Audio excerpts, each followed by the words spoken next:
अररिया समाहरणालय स्थित सभा भवन में जिला परिषद की बैठक आयोजित की गई।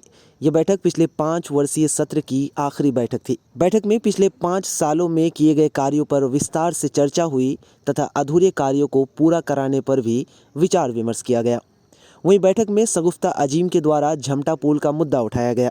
उन्होंने कहा कि आज़ादी के बाद से अब तक यह पुल नहीं बन सका है, जिस वजह से इस क्षेत्र में रहने वाले लोगों को काफ़ी दुश्वारियों का सामना करना पड़ता है। इस विषय पर कार्यपालक अभियंता ने कहा कि झमटा पुल रीएस्टिमेट कराने के बाद टेंडर में भेजा गया है, लेकिन किसी भी संवेदक के द्वारा अब तक टेंडर नहीं डाला गया है। इस बात पर जिला परिषद अध्यक्ष पप्पू अजीम भड़क गए। उन्होंने कहा कि टेंडर डलवाना आपका काम है। साथ ही कहा कि झमटा पुल को लेकर मुख्यमंत्री नीतीश कुमार ने खुद से संज्ञान लेते हुए काम जल्द पूरा करवाने का आश्वासन दिया था, लेकिन इसके बावजूद अब तक टेंडर नहीं हो सका है। इसमें जो भी समस्या है उसे दूर कर जल्द से जल्द टेंडर कर पुल का शिलान्यास करवाई जाए। बैठक के दौरान अररिया सदर अस्पताल की लचर व्यवस्था पर भी चर्चा की गई। सदर अस्पताल में वेंटिलेटर तथा आईसीयू की सुविधा उपलब्ध करवाने का निर्देश अस्पताल प्रबंधक को दिया गया। इस मौके पर अररिया सांसद प्रदीप कुमार सिंह, नरपतगंज विधायक, अररिया डीडीसी सहित कई जनप्रतिनिधि मौजूद रहे। समीक्षा बैठकों में समीक्षा हुई। जो पूर्व के बैठक में जो बातें हुई थी, जो विषय आया था, उन्हीं का समीक्षात्मक बैठक थी और नए सिरे से जो पूर्व के बैठकों की संपुष्टि हुई, क्या इसमें हुआ क्या नहीं हुआ, उसका समीक्षा हुआ। और उसके बाद फिर आगे आने वाला दिन में जो अधूरा काम है, जैसे प्रधानमंत्री आवास ड्रीम प्रोजेक्ट है, माननीय प्रधानमंत्री जी का निर्देश है और वो कहते हैं जो 2022 तक सबका पक्के का घर बन जाएगा और भारी पैमाने में जो है प्रधानमंत्री आवास का पैसा भी आ जा रहा है। जो 20 साल में नहीं आया वो 5 साल में आया और वह प्रधानमंत्री आवास में बिचौलिया खास करके ग्रामीण एरिया में लूट मचाता है। काफ़ी धांधली है, तो उस पर चर्चा हुई विस्तार पूर्वक और हम लोगों ने कहा।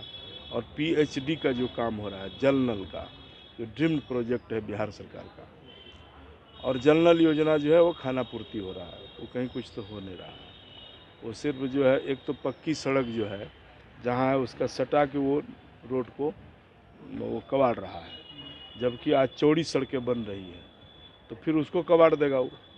तो इसलिए किसी से एनओसी लिया नहीं है, तो बिल्कुल गलत तरीक़ा से वो काम कर रहा है। उस सवाल को भी उठाया है लोगों ने। तो कई अस्पताल का मामला है, कहीं नर्स कहीं डॉक्टर नहीं है, तो कई विकास का मुद्दा, स्वास्थ्य शिक्षा संबंधी और किसान संबंधित, कई जगह बाढ़ आती है, कहीं सड़कें टूटी, प्रधानमंत्री सड़कों का समीक्षा हुआ। तो इस तरह का समीक्षात्मक बैठक थी। सभी बिंदुओं पर बारी बारी लगभग चर्चा विस्तार पूर्वक हुई है और चल ही रही बैठक। अच्छा है और अधिकारी भी हैं और हमने स्पष्ट कहा है कि अपना अपना कर्तव्यों का निर्वहन करें। आप नहीं करेंगे तो दिशा की बैठक होगी 22 तारीख को, उसमें कमेटी गठन होगी और हर बिंदु पर हम लोग जांच करेंगे फिजिकल। लगता नहीं है कि जिस तरह से अनियमितता हो रही है, कार्रवाई होना बहुत ज़रूरी है? बिल्कुल होना ज़रूरी है और हम तो सशक्त कह दिए हैं, आज बोल भी दिए हैं कि आपकी कोई बक्से नहीं जाएंगे और मैं न खाऊंगा न खाने दूंगा। जब मैं खुद नहीं खाता हूँ तो तुम्हें भी खाने नहीं दूंगा। तो जनता का काम होना चाहिए, गरीबों का काम होना चाहिए, तो उसमें कोई लापरवाही बरतेगा वो बक्से नहीं जाएगा। ये मेरा है और चेयरमैन साहब भी लगभग इसी दिशा पर मैं अपना बोला हूँ और सब यही चाहते हैं। तो ये जिला परिषद का अंतिम बैठक थी शायद। हुआ झमटा है, रामपुर है, इस तरह का कई पुल पुलिया लंबित हैं जो अभी तक नहीं बना है, उस पर चर्चा हुई। तो कहीं पे रिवाइज रेट करना है, संवेदक उसमें टर्नअप नहीं हो रहा है, उस पर भी चर्चा हुई कि जहाँ से भी हो जैसे हो उसको जितना जल्दी हो बनना चाहिए। आखिर क्या समस्या है घंटाघाट में? समस्या यही है कि उसमें एस्टिमेट उसका कमज़ोर है। जब कभी साल भर पहले निकला था तब रेट सही था, आज चीज़ों का रेट बढ़ा है, छड़ सीमेंट गिट्टी का, तो उसमें कोई संवेदक टर्नअप नहीं होना चाह रहा है कि हमें घाटा लगेगा। तो मैंने कहा है अभी कार्यपालक अभियंता को कि आप इनका एस्टिमेट को देखिए और फिर से रिवाइज कीजिए उसको। कोई घर से थोड़े घर लगा के बनाएगा, और जितना जल्दी हो सके बरसात से पहले उसको बनना चाहिए। देखिए, ज़िला परिषद की अहम आज की बैठक का सबसे विशेष मुद्दा रहा है हेल्थ से जुड़ा हुआ। और हेल्थ में जो हमारे यहाँ जो कमियां रही हैं उस पर कड़े डायरेक्शन और निर्देश दिए गए हैं, क्योंकि आज ये हमारी बैठक का, हमारे इस सत्र का, पूरे 5 साल का ये अंतिम ज़िला परिषद का बैठक था। और यहाँ जितने सवाल माननीय सदस्यों द्वारा लाए गए हैं जो स्वास्थ्य की दिशा में, निश्चित तौर पर इस पर कड़े डायरेक्शन दिए गए हैं। हम लोगों ने माननीय सांसद को भी अपील किया है कि ज़िला में आईसीयू से संबंधित मामला जो यहाँ के मरीज़ों को नहीं मिल पा रही है, यहाँ जो डायलिसिस की जो समस्या है, डायलिसिस के संबंध में भी दिया गया है कि इसको इस तरह किया जाए ताकि आम लोग निजी अस्पतालों में ना जाएं, बल्कि सरकारी व्यवस्था के तहत इसका लाभ ले सकें। और अभी भी कोई भी इमरजेंसी होती है तो निजी अस्पतालों का सहारा लोगों को लेना पड़ता है, जिससे यहाँ के गरीब मजदूर किसान को काफ़ी कठिनाइयों का सामना करना पड़ता है और आर्थिक दोहन निजी क्लिनिक के माध्यम से होता है। तो ये हम लोगों ने आज कड़ा डायरेक्शन दिया है और हमने सांसद को भी इस तरफ संज्ञान किया है कि सांसद भी अपनी तरफ से अपना पहल करें। माननीय विधायक भी नरपतगंज के थे जो विधानसभा में इस बात को, इस मुद्दों को लेकर करके चर्चा करेंगे। और दूसरी ये कि ज़िला में मनरेगा योजना हमारे यहाँ ज़िला परिषद से नहीं चल पाई। मनरेगा योजना अगर चलती तो निश्चित तौर पर ज़िला में जो पलायन की स्थिति है उस पर कुछ ना कुछ तो अंकुश लगता, जिस पर आज कड़ी चर्चा हुई है। इसको लेकर करके ज़िला परिषदों ने कहा है कि इस पर जल्द काम शुरू हो ताकि पलायन की समस्या हमारी कुछ रोकथाम की दिशा में काम हो सके। और निश्चित तौर पर जल जीवन हरियाली के कार्यक्रम आप जान रहे हैं, माननीय मुख्यमंत्री नीतीश कुमार जी का जुटा है, एक सपना है उनका, और उस सपने में भी ये मील का पत्थर साबित होगा जब मनरेगा योजना शुरू होगा। दूसरा ये था कि एजुकेशन डिपार्टमेंट में भी सुधार की आवश्यकता है। अभी तो आप जान रहे हैं कि लॉकडाउन के वजह कर बच्चों की स्कूल की उपस्थिति नगण्य रही है, लेकिन निश्चित तौर पर 4 तारीख से जो घोषणा हुई है स्कूलों का और जो संस्थाओं के चालू होने का, एजुकेशन की क्वालिटी को अच्छा करने के संबंध में और सही दिशा निर्देश किया गया है। और मॉनिटरिंग के दिशा में जो जिला परिषद के पास स्वतंत्र पदाधिकारी नहीं हैं उसको हम लोगों ने सरकार को भिक कराया है। प्रधानमंत्री इंदिरा आवास योजना के तहत, इंदिरा आवास योजना में जिस तरीके से लूट मची हुई है, जिस तरीके से लोगों में भ्रम फैला करके पंचायतों में जिस तरीके से लोगों का दोहन किया जा रहा है, 25 से 30 हज़ार से 40 हज़ार लोगों लाभुक से पैसे वसूल लिए जाते हैं पंचायत में। निश्चित तौर पर मनरेगा के जो सहायक हैं उनको अल्टीमेटम देने की बात हुई है और पंचायत में संबंधित जो भी प्रतिनिधि इसमें शामिल होंगे उन पर एफआईआर दर्ज करने का फैसला लिया गया है।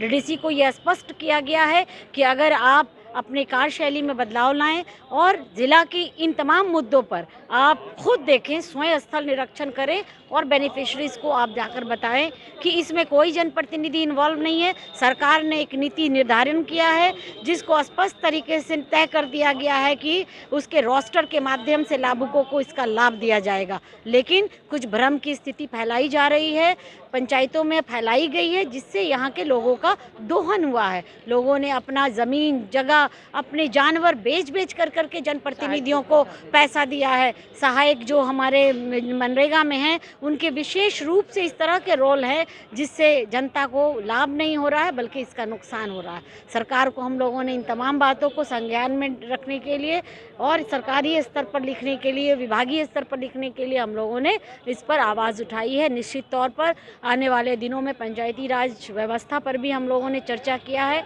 इसकी भी जो मजबूती होनी चाहिए, पंचायत बापू का सपना जो महात्मा गांधी ने देखा था कि स्वतंत्र भारत की जो तस्वीरें थी वो ग्राम पंचायत से लेकर वार्ड पंचायत से लेकर के ज़िला तक किस तरह का उसका स्वरूप होना चाहिए, इस सपनों को मजबूत करने के लिए भी आज हम लोगों ने इस पर चर्चा की है।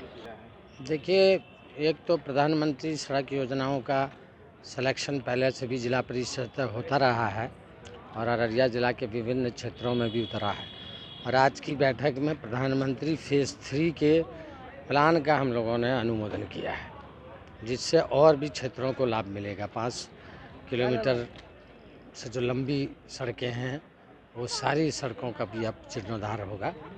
इन चीज़ों का हुआ। दूसरा, जो गरीबी उन्मूलन कार्यक्रम में जहाँ कुछ गड़बड़ियाँ थीं उसकी भी समीक्षा की गई और हम लोगों ने निश्चित रूप से हमारे सदस्यों ने 5 वर्षों तक जहाँ जो गड़बड़ी थी उनको आवास हाउस में रखी और उसमें कई पर हम लोगों ने जो नियम संगत कार्रवाई है वो सुनिश्चित करवाई।